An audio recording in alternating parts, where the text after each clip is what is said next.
Hello, hello, and welcome to the My Sugar-Free Journey podcast. I am joined today by Dr. Jay Wrigley. So Jay is a functional medicine doctor and a naturopathic physician. And you guys know that, longtime listeners of the show know that I love talking to functional medicine practitioners because they're on the front lines. They're talking to people and applying this and seeing how people respond to it. They usually have a lot more insight into a lot of the things that are actually affecting people. And Dr. Wrigley is unique, not unique, but he has an interesting practice in that it's not just face-to-face, but he has an online practice where he can actually talk to you through Skype, through Google Hangouts, through your phone. And he can do a lot of good things for you, even if you are not in his hometown there of Charlotte, North Carolina. So he's kind of, like I said, he's on the front lines. He's doing a lot of good things. And so we want to pick his brain today on the My Sugar-Free Journey podcast. So Dr. Wrigley, welcome to the show. Glad to be here. Thanks for having me on. Yeah, I'm excited to hear about this. So let's get into your background. Why did you want to be a doctor? Oh, actually, it was just my journey began in the middle of my college years. I was an athlete, and I guess I was exposed to somewhat of healthcare along the lines. But what happened for me was that I actually, interesting enough, met another student when I was in college, and he had come from a background that I had never heard before. He was actually Canadian, and his family was oriented and grew up in the field of kind of natural health care, which I knew nothing about at the time because, right. And I had not had health problems and all this stuff. But to just make the long story short, this fellow by the name of Johnny exposed me to some interesting material that was certainly outside the box at the time. It was more about that if you were not doing well with your health or whatnot, that a better approach than maybe drugs and surgery would be to look at things like of detoxifying your body and getting rid of things inside of you that are probably interfering with your health or whatnot. And again, this was strange to me.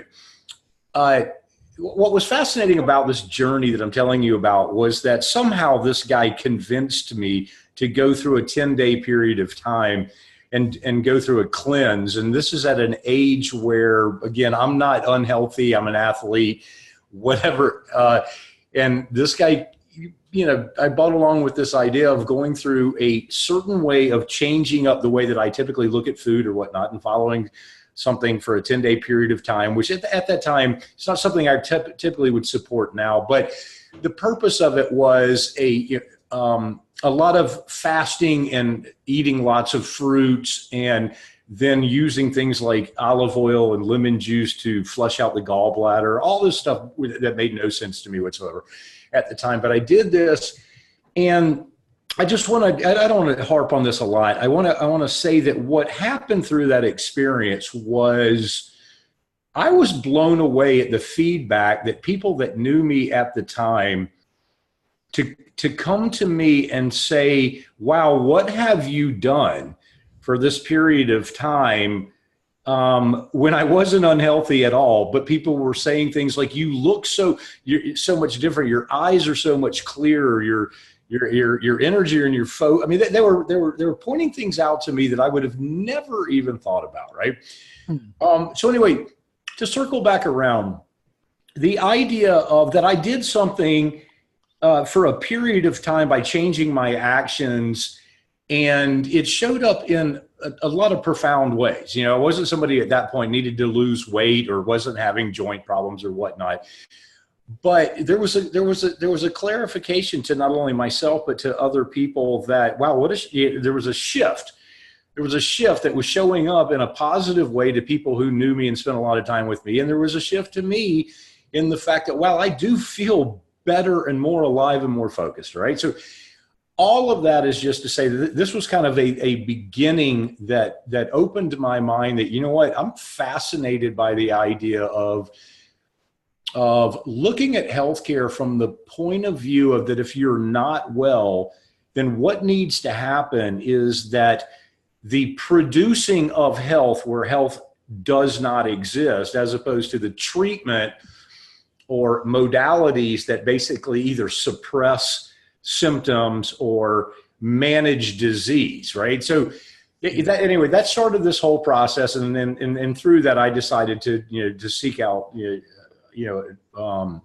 a journey in healthcare and going to med school and whatnot. But I knew that at that point that I wanted to do that with the foundation being that the tools that I wanted to use for healthcare would fall a little bit outside of just the typical pharmaceutical approach and surgical approach. I wanted to implement, more of a holistic pattern of actually working people through from not being well to well, and what were the steps that needed to take place in order to do so.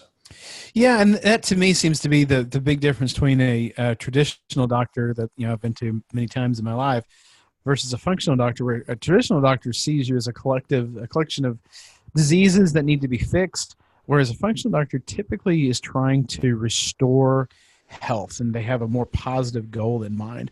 And so they tend to do things that are a little more holistic, that are a little more lifestyle based, as opposed to here's your 3 medications and come see me again in 3 months. Sure. Yeah, and I would frame that in this way, is that I think that the conventional or allopathic model that you're talking about, as opposed to the functional model, is really that the difference between looking at a problem as what do we have available in our toolbox to alleviate the symptoms of the problem that you have. This is what I see out there in the conventional model. Whereas I think the functional approach is much more at, let's look at where the root cause of this dysfunction started. And that could be, that could be anything from genetic history, but it certainly could be related to your gut because of the onslaught of poor choices for a long period of time or whatnot. So it's really looking at where, do you want to go after the root cause of this and make the correction there? Or do you want to alleviate symptoms at the top of that scale? To each his own for how they choose that. But I think that more and more people are coming around to, I want to address this on on a deeper level. Okay. Yeah. And I think more power to you, to men like you, that are men and women like you, that are taking these steps and really doing some amazing things in the field of medicine. So your practice, this is what interests me. Before we get to your practice, how did you start to kind of develop your philosophy of what types of diet and lifestyle lead to an optimal health outcome? Well, I mean, interesting enough, and this goes back into us running into each other on Twitter. I think that you're well aware of, and for those of you who aren't, my history of what's being asked here is that I spent I've been practicing medicine now for about 24 years, and I spent the first probably 18 of those years in a very specific field of expertise, and that is working with women with hormonal issues, everything from peri to postmenopause to thyroid issues to ovarian problems and whatnot. And that was largely what I did. And in doing that, I got really focused on just that, on the looking at how we can influence the body in a hormonal direction in the way that it needed to go. And so what was happening during that period of time, for a lot of that period of time, was that I was letting myself get way out of control and wasn't even like really paying attention to this. I mean, life goes on, relationship issues, family matters, lost a mother early on, whatever. But so I'm trying to tie this back into what ended up happening was about 5 or 6 years ago, I basically had a wake up call that what I had been doing and pretty effective at what I was able to do in the field that I know really well, which is hormonal chemistry. But at the same time, my own life was rapidly had come out of control. I had gained a substantial amount of weight, was pretty much just playing in that area of recommending the, what we thought was a healthy diet at the period of time, which was, eat lots of, fresh plant-based foods and whole grains, and, watch your saturated fat and whatnot, which I was pretty much doing myself. And just getting more and more metabolically out of control. Looking back now, it's very easy for me to say how unbelievably insulin resistant I am genetically and whatever. So to kind of bring this around is that about 5 years ago, I had my own, we'll use the term come to Jesus, of that, wow, I can't believe what I have let myself do. And I began to look into, knowing that I was someone who did not eat awful food really that much, and got an adequate amount of exercise, and yet I am not where I need to be. I knew that there was something wrong here that is outside of just looking at calories in, calories out, or that I need to exercise more or whatnot. So I began this journey of looking into what we now would call metabolic health. And what I found was, what led me to do what I'm doing now, which is that I began to piece this together from a hormonal perspective, which is my specialty, and realize that what this is all about is it's about the hormonal response that you have to the food that you eat. And as I began to understand that, I began to shift my pattern and look at that, because, okay, look, I know hormones well. Now that I get the piece of this that is hormonal related, I can now structure my diet and movement and things based on the hormonal response that I want. And I was able to lose a massive amount of weight in a very short period of time. I lost the first 75 pounds in 5 months. Now I'm down probably about 100 pounds from where I was.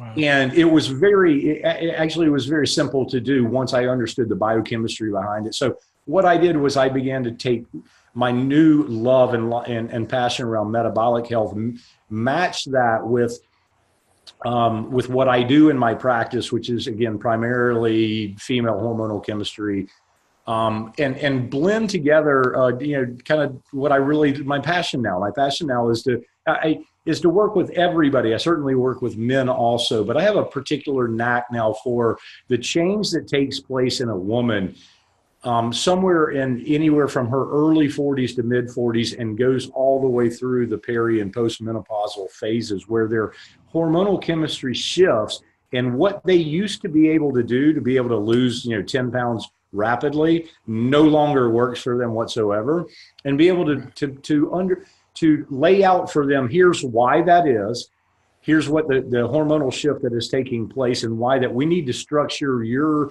metabolic diet, whether they're wanting to do keto, any of the low carbohydrate, paleo stuff. This is what they seek me out for. But there's a tailoring to the hormonal condition that somebody's in that makes this a little bit different from just going out and reading the next keto book, and then not getting the results that you want.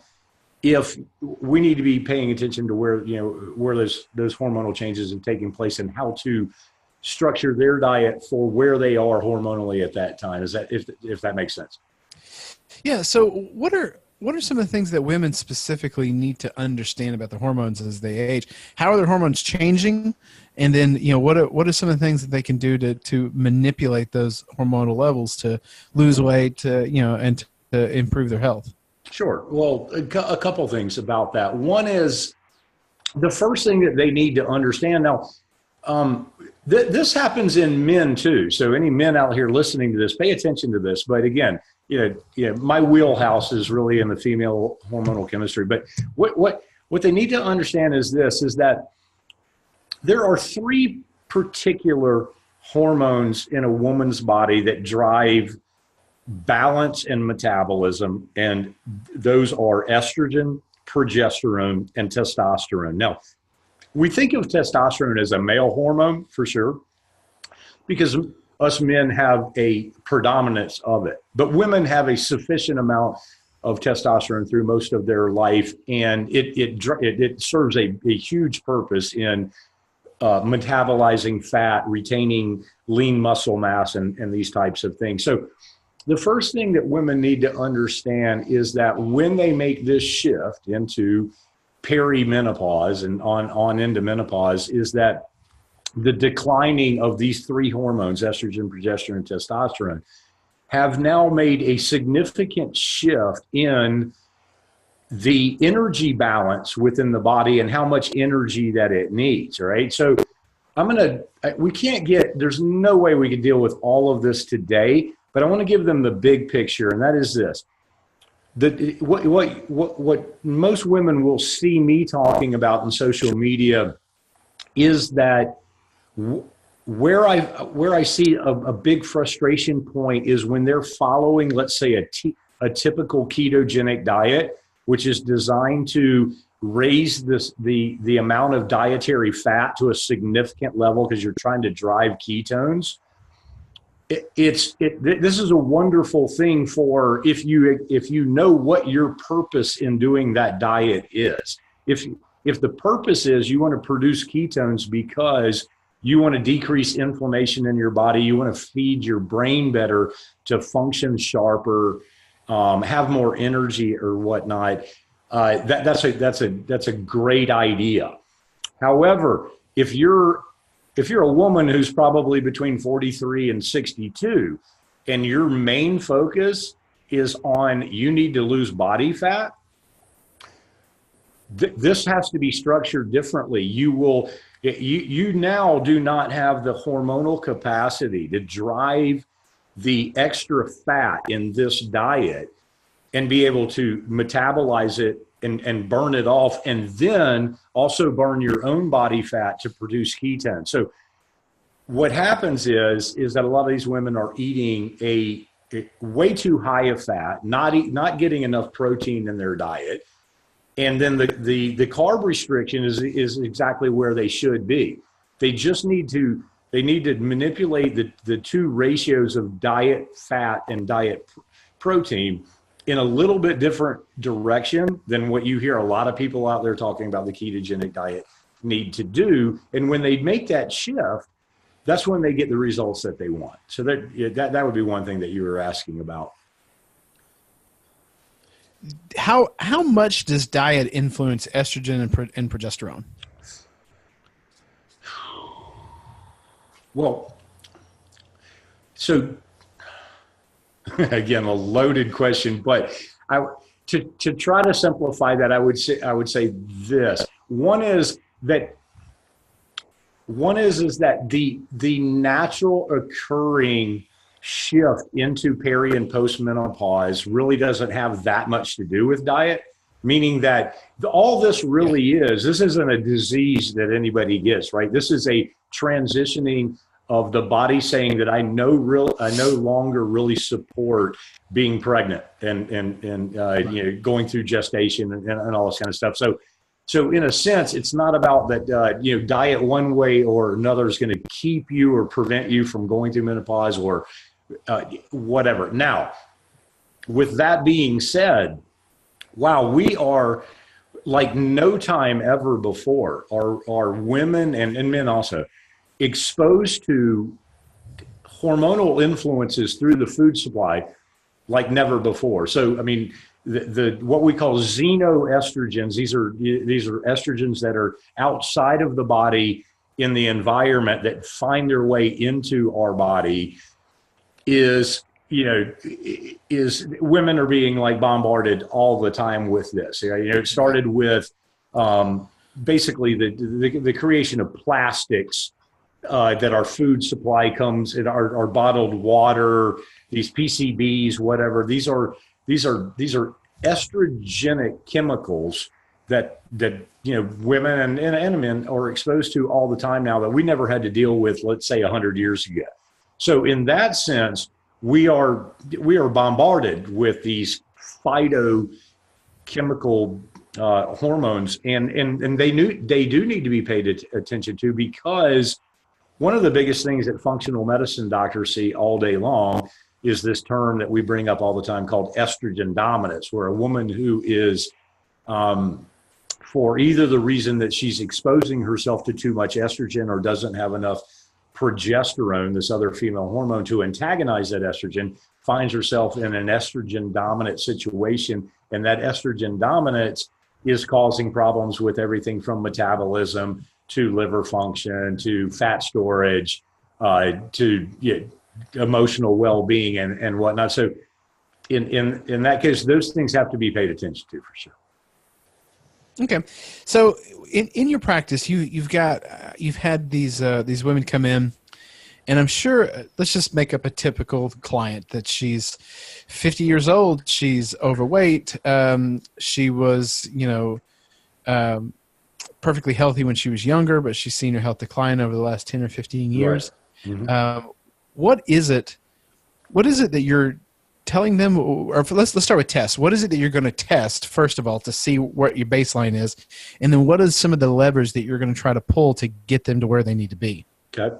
That's a good question. So, all right, so we have to start with this. Every single person that I see is a unique individual, and I don't have, and I pride myself on this, I don't have a cookbook approach to anything that I do. And I also utilize the fact that I've been doing this for so long that it leads me away in a lot of times from a lot of testing, because here's the problem with testing. Testing for the most part is established based on a median of a reference range that really doesn't have all that much significance to much of anything.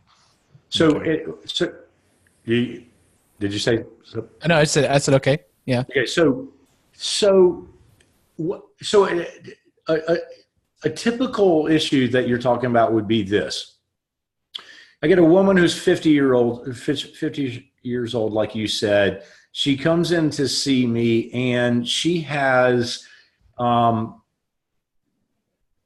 slowed down in her ability to do what she used to do to be able to lose body fat. She's gaining weight. She's more tired than she used to be. She's having issues with inability to stay asleep through the night, not sleeping as well as she used to, and a whole host of other things. And so what we would look at is I would run, usually I would run general blood work on that. I might take that further, but I think what I want to establish first is here's the way that my mind is thinking through this. So this woman is showing me that one of the most common problems I see, and that is this. She is not full menopausal yet, but she is now created this estrogen dominance where she is still having periods, but she's starting to show all of these different signs of what look like hypothyroidism, right? So she's got, her skin's getting drier, her sleep is disturbed, she's gaining weight, she can't lose weight the way that she used to, she's sluggish, she has brain fog, she hits a wall at 3 or 4 o'clock in the afternoon, can't figure out what that's all about. On and on and on. So she's got all of these symptoms that look like you would, that if we went and ran a profile on her for a thyroid panel and she actually did have thyroid pathology, it would come back and say she's hypothyroid. But she doesn't have that, right? It comes back, the thyroid tests are normal, but she's got just about 9 out of 10 symptoms that are are suspect of thyroid deficiency, right? Well, here's what's going on there is the fact that this estrogen dominance that I'm talking about, meaning the separation between estrogen and progesterone, is because of estrogen is a thyroid antagonist, and it binds up the receptor sites on the cell that where thyroid hormone is supposed to plug into the cell and tell it what to do, that she is developing all of these hypothyroid symptoms. But the blood test is going to come back and say that her thyroid numbers are normal, at least the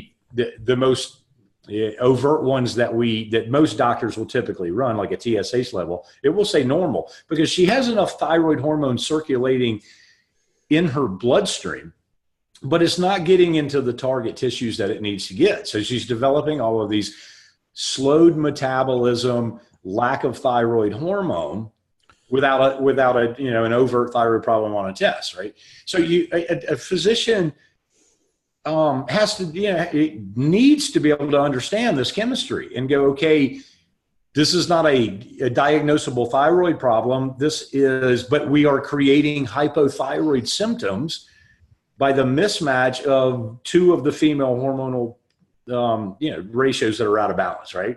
So this would be a classic one. And when we take that patient and what we do is we work on reestablishing a better ratio between estrogen and progesterone. And we do that in a couple of different ways. One is we want to clear out more estrogen from their body. There's a number of things that we can use to do that. Better liver function, better diet. Diet plays a huge role there.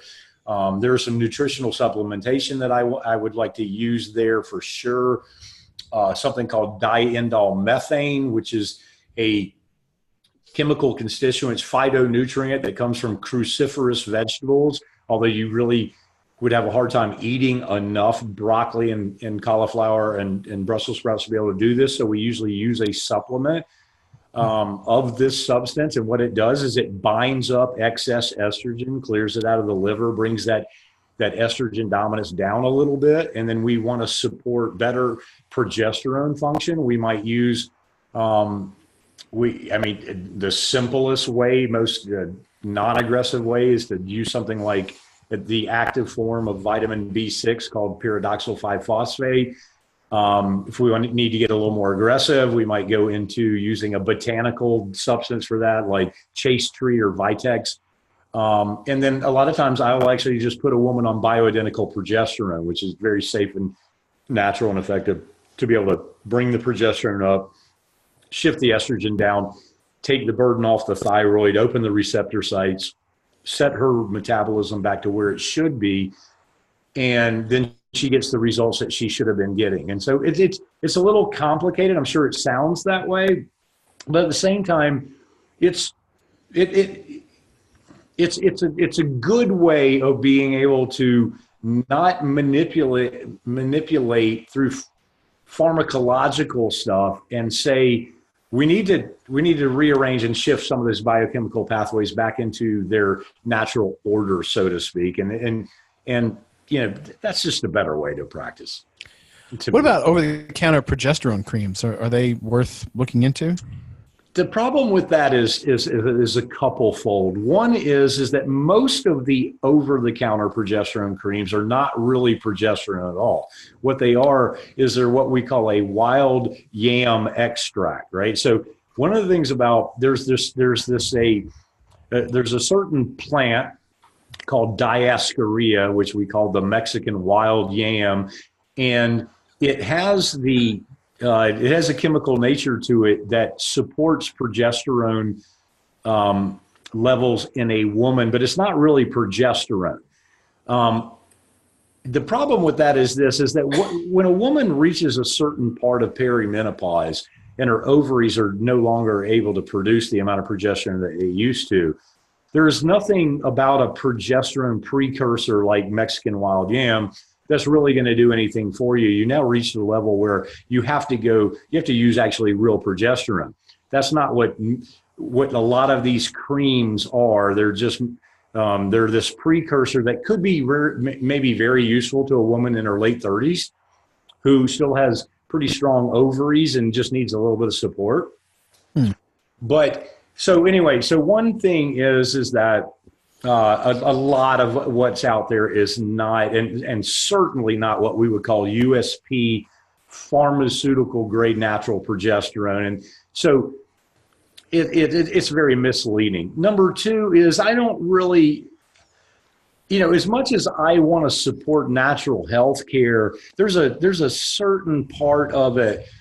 And when we're talking about hormonal balancing or whatnot, this is where I would draw a line of, you don't want to do this on your own. You really don't. This is not something you want to go out and read a internet article on and decide to go down to the health food store and start playing around with creams and things like this that manipulate hormones or whatnot. For, again, back to, first of all, it's probably not going to be very effective. And number two, you need some guidance in this. This is outside of, the lay public's realm of what they're understanding, and they potentially can do some damage to themselves. And then the third part of that is, unfortunately, this is an unregulated, business out there, and companies are unfortunately able to put out products on the floor that don't have what they say they have in them and aren't well thought through and could potentially do more harm than good. So I'm going to leave it at that. But no, that's very informative. So what is it about the standard American diet that seems to affect thyroid and estrogen production more than some of the other hormones that are in our body? Why do women appear to be, as they get into older age, more susceptible to the things that the standard American diet are doing to them? Well, I think circling back around to what we talked about earlier, I think where women get into problems with, if it were exogenous, meaning something that they're eating, it's because of the typical standard American diet is loaded with the whole makeup of that diet is driving an over excess of something like, high in phytoestrogens, not supporting the ovarian function because it's got too low protein. But even I would rather focus on the fact that the issue is not outside of what we're seeing with metabolic health. The standard American guidelines of diet over the last 40 or 50 years started this whole problem. And what that is that when we decided that what needed to happen for the human diet was we needed to lower the fat content of the human diet and move away from using real natural fats, saturated fats, things that we now know, the good fats that come from animal products, and even our grandparents who use things like good quality butter and lard or whatnot, and we replaced that with these highly inflammatory omega-6 seed oils, using things like canola and vegetable oil. And then the increase in the refined carbohydrates, which we simply would just call sugar because it's all broken down into sugar. That manipulation right there of decreasing good fat, replacing it with really inflammatory fats, and increasing the carbohydrate nature of our diet, refined foods, things that get broken down into sugar. And probably one of the worst ones was the replacement by companies from just using real sugar, which is still not very good, but to replace that with high fructose corn syrup, which really confuses the liver and sets off an inflammatory reaction. That's where the heart of all of this is. And that's not subject to men or women. That is driving this catastrophe in both the male and the female population. It just happens to show up a little bit more inflammatory in a woman who is in that stage, who's making that hormonal transition. It makes it even worse. Yeah, that makes sense. So you've moved into helping men out with their problems as well. What are some of the common issues that men are coming to you for, and how are you handling them? Well, the thing about it is that it's funny that the reason that All right, here's what we know about men, and you know this. Me and you are both men. It's hard to get men to go to a doctor in the first place, right? So when I speak of, most of the physicians that I know, all across the board, they would tell you that their practice is predominantly women anyway. Now, unless they're dealing with, just a men's clinic, or it's just typical urology or something like that, that might be a little bit more male dominant. The truth of the matter is that, most doctors probably see 70-80% females. And the reason for that is that females are more proactive about their health care. Good thing. We need to get more men that way. Men are like, I'm not going anywhere until it's totally broken, and I really don't want to go there anyway.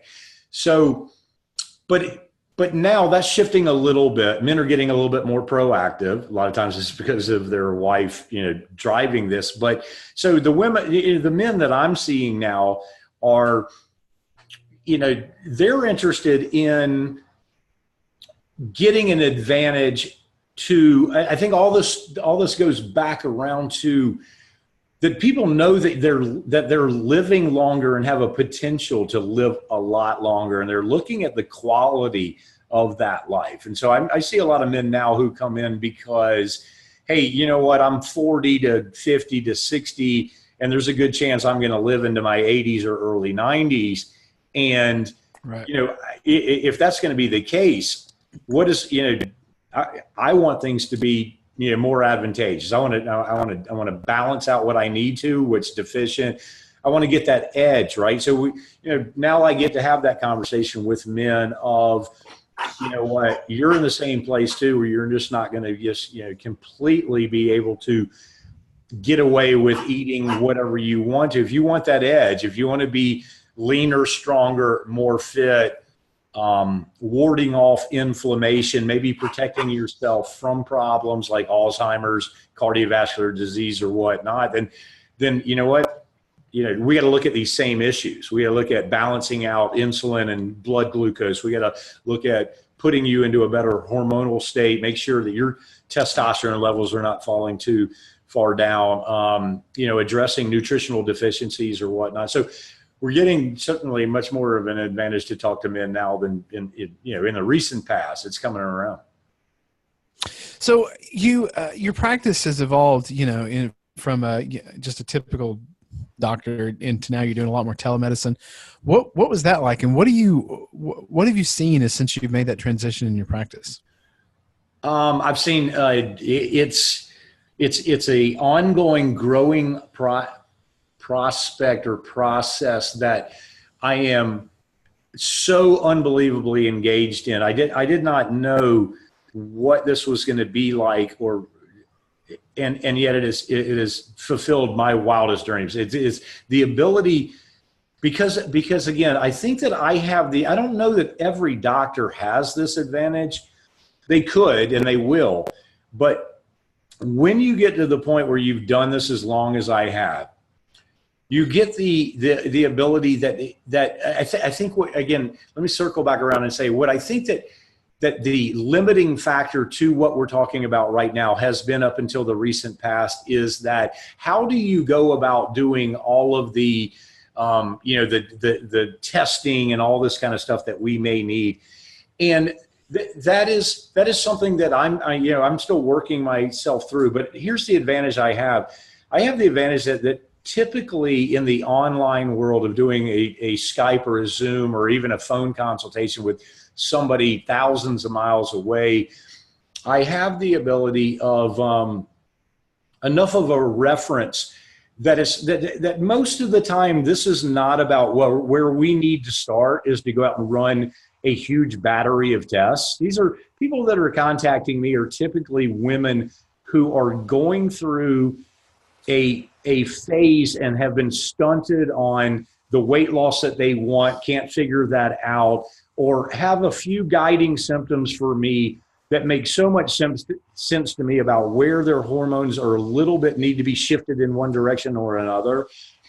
that it's not, I don't spend a lot of my time talking about, okay, let's go out and run a bunch of lab work. What I talk about is give me some time and with you to get to know each other, and let me build out based on everything you're telling me and your experience and my experience and knowledge, to be able to create a plan for you, let's say Miss Jones, of, okay, here's where we're stumped. Here's what, where you want your goals to be.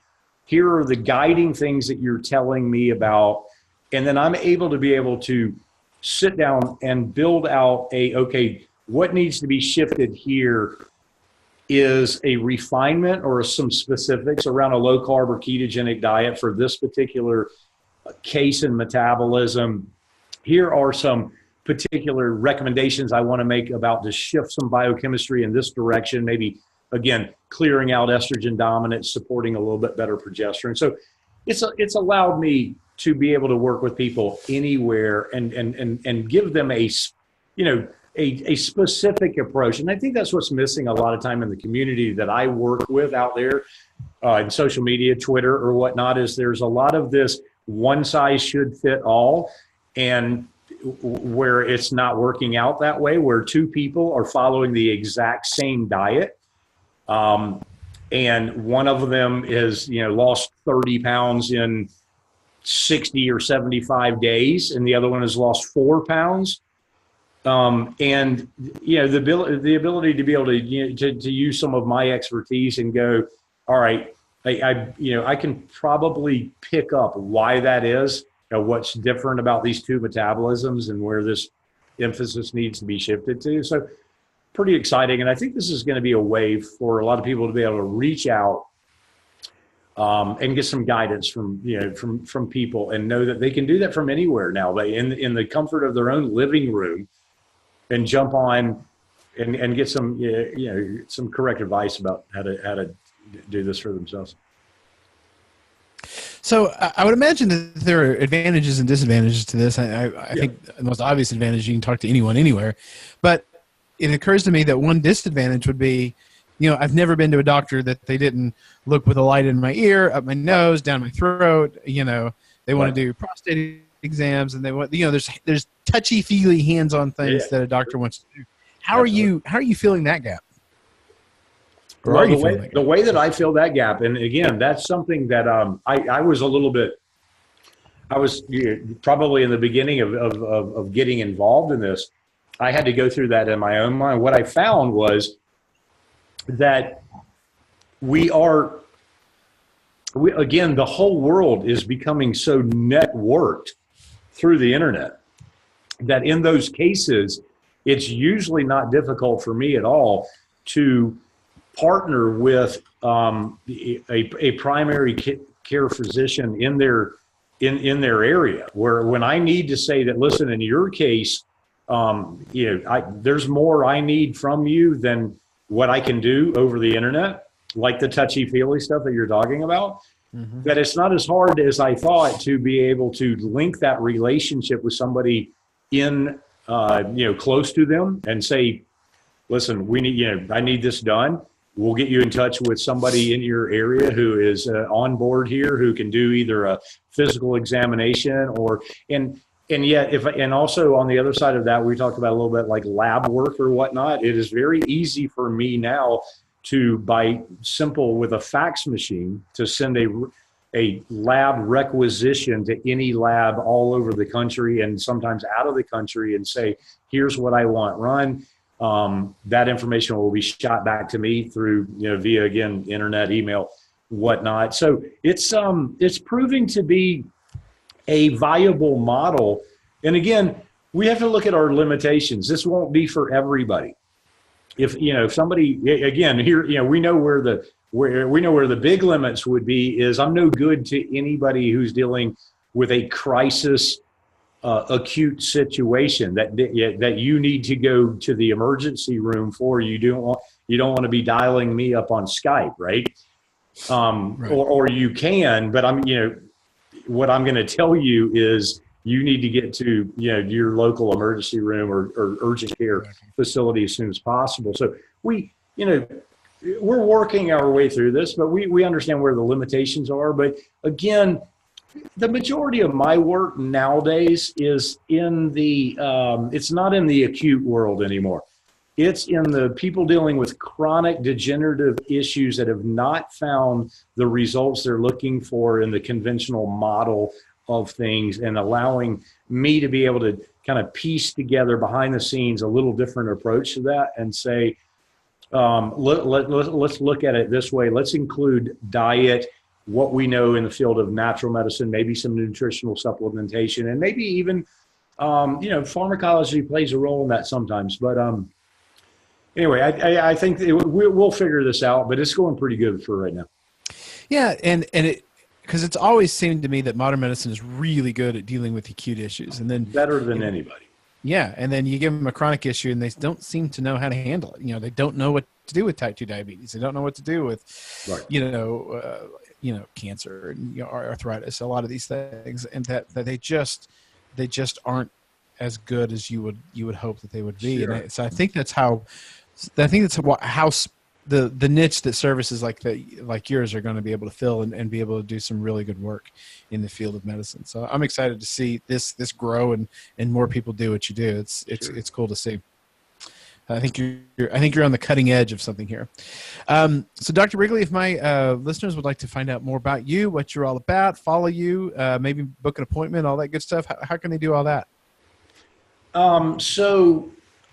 Yeah, a couple of different ways. My biggest, you would know this, my biggest influence right now in the social media world is certainly to, look me up on Twitter at Keto Doc CLT. That's for Charlotte, but at Keto Doc CLT is, I have a pretty big following going on there.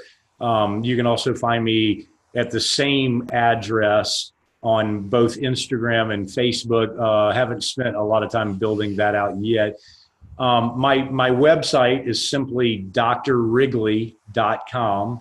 So it's just drwrigley.com.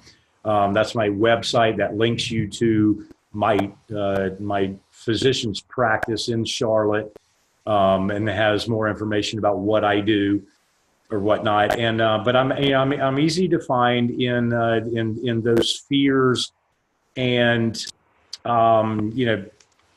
again, you can reach out to any of those. My email address is simply docwrigley, DOCWRIGLEY @gmail.com. So in any of those ways, you can link up to me or seek me out privately or send me a DM on Twitter or whatnot and say, I'd be interested in setting up a consultation with you, or just follow along to what it is that I put out there. To you'll get a feel for my philosophy of this, and the people that the other brilliant doctors that I engage with there. We all have a common purpose, and that is to reestablish metabolic health and hormonal balancing and stuff like that. So, thank you for the opportunity. Hey, thank you. And guys, we're going to put links to all of that in the show notes. You can find that at mysugarfreejourney.com/podcast. Dr. Wrigley, thank you so much for coming on the show. Enjoyed it. Thank you so much. We'll catch up soon, I'm sure. Absolutely. Hold on. We'll be right back with some more information.